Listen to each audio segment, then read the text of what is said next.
Madam దీపావళికి సంబంధించి చాలా కథలు ప్రచారంలో ఉన్నాయి.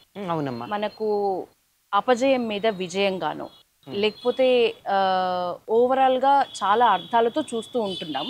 కానీ మనసుపై నియంత్రణగా కూడా దీపావళిని చెప్పడం నేను విన్నా. నిజమేనా మేడం? అసలు దీపావళికి సంబంధించి కరెక్ట్ కథ, అసలు కథ ఇది అంటే ఏంటి? అసలు కథ అని చెప్పడానికి ఎన్నో ఉన్నాయమ్మా. ఒక్కొక్క యుగంలో ఒక్కొక్క ఇతివృత్తం జరిగింది. ద్వాపర యుగంలోనేమో నరకాసురుని సంహరించాడు శ్రీకృష్ణుడు. అక్కడ సత్యభామ తోడుంది. నరకాసురుడు ఉన్నంత కాలం ఎవరు ఇళ్లలో దీపాలు పెట్టుకోలే. ఎందుకంటే రాక్షసులకి రాత్రిపూట శక్తి ఎక్కువ గనక అతడు యవ్వనంలో ఉన్న అబ్బాయిల్ని కానీ అమ్మాయిల్ని కానీ ఎత్తుకుపోయాడు. రాజకుమారులని రాజకుమార్తెల్ని కామాఖ్యాదేవికి బలి ఇవ్వడానికి. అందుకని ఇళ్లలో దీపాలు పెట్టుకోవాలి. మా ఇల్లు ఇక్కడ ఉందని తెలిస్తే ఎత్తుకుపోతాడని భయానికి. అందువల్ల చచ్చిపోయాక వాడు చచ్చిపోయిన తర్వాత హ్యాపీగా దీపాలు పెట్టుకున్నారు. అది ఒక కథ. ఇది కలియుగంలో విక్రమాదిత్యుడు పూనుల్ని శకుల్ని దేశంలో నుంచి తరిమేసి సనాతన ధర్మానికి సంబంధించిన సామ్రాజ్యాన్ని స్థాపించాడు. అందుకే మనం విక్రమ సంవత్ లెక్క పెట్టుకుంటూ ఉంటాం. అది కూడా జరిగింది దీపావళి నాడు. అలాగా అనేకమైనటువంటి శుభకార్యాలు దీపావళి నాడు జరిగాయి. అందువల్ల అన్ని అమావాస్యల్లాగా ఇది అశుభం కాదు, శుభప్రదమైన అమావాస్యగా చెప్పుకుంటాం. దీపావళి రోజు లక్ష్మీదేవి ఆవిర్భవించింది కూడా ఈ రోజు. లక్ష్మీదేవి పుట్టింది.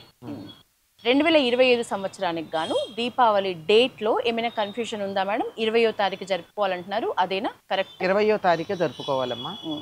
కన్ఫ్యూజన్ రావడానికి కూడా కారణం చెప్తాను. 20వ తారీఖు సాయంకాలం 5:30కో 5:20కో ఎంతకో అమావాస్య వస్తుంది. సూర్యోదయానికి లేదు కదా, మనం ఇవాళ దీపావళి ఎందుకు జరుపుకుంటామంటారు. అందరికీ అన్నిటికీ అన్ని పండగలకి సూర్యోదయానికి ఉండాలనే నియమం లేదమ్మా.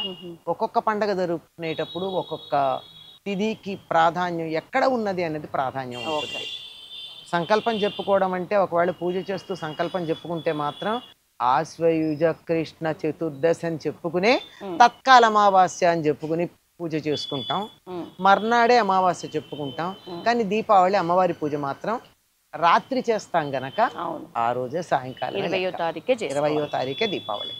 ఉదయం నరక చతుర్దశి, సాయంత్రం దీపావళి రెండున. మేడం, దీపావళి పండుగ సందర్భంగా చేసుకునే లక్ష్మీ పూజకి అనువైన సమయం అంటే ఏం చెప్తారు?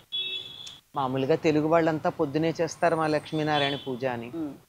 ఎవరైతే వ్యాపారస్తులు ఉంటారో, కొత్త పుస్తకాలు పెట్టుకుంటారు కదా వ్యాపారానికి, వాళ్ళు మాత్రం దీపాలు పెట్టాకే చేస్తారు. కొంతమంది అయితే అర్ధరాత్రి చేయాలని నియమం పెట్టుకుంటారు. ఎందుకంటే అమ్మవారు చీకటి పడ్డాక తన వాహనాన్ని ఎక్కి బయలుదేరినప్పుడు, కొత్తగా పెళ్ళయింది ఇద్దరు కలిసి అలా సరదాగా విహారం చేస్తారు. ఇవాళకి నా వాహనం ఎక్కుదానిలే అంటుంది ఆవిడ. మిగిలిన సందర్భాల్లో గరుడ వాహనం ఎక్కినా ఇవాళ మాత్రం తన వాహనం ఎక్కి బయలుదేరుతుంది కదా గుడ్లగూబ. అందుకని సాయంకాలం బయలుదేరుతుంది. మేము మన ఇంటికి వెంటనే వస్తుందో కొంచెం ఆలస్యంగా వస్తుందో ఎవరికి తెలుసు. అందుకని అర్ధరాత్రి దాకా ఇంట్లో దీపాలు ఉంచుకుంటారు. సాయంకాలం అంతా కూడా ఏ సమయంలోనైనా పూజ చేసుకోవచ్చు. పూజ ఎప్పుడు చేసినా దీపాలు మాత్రం అప్పటిదాకా ఉంచుతారు.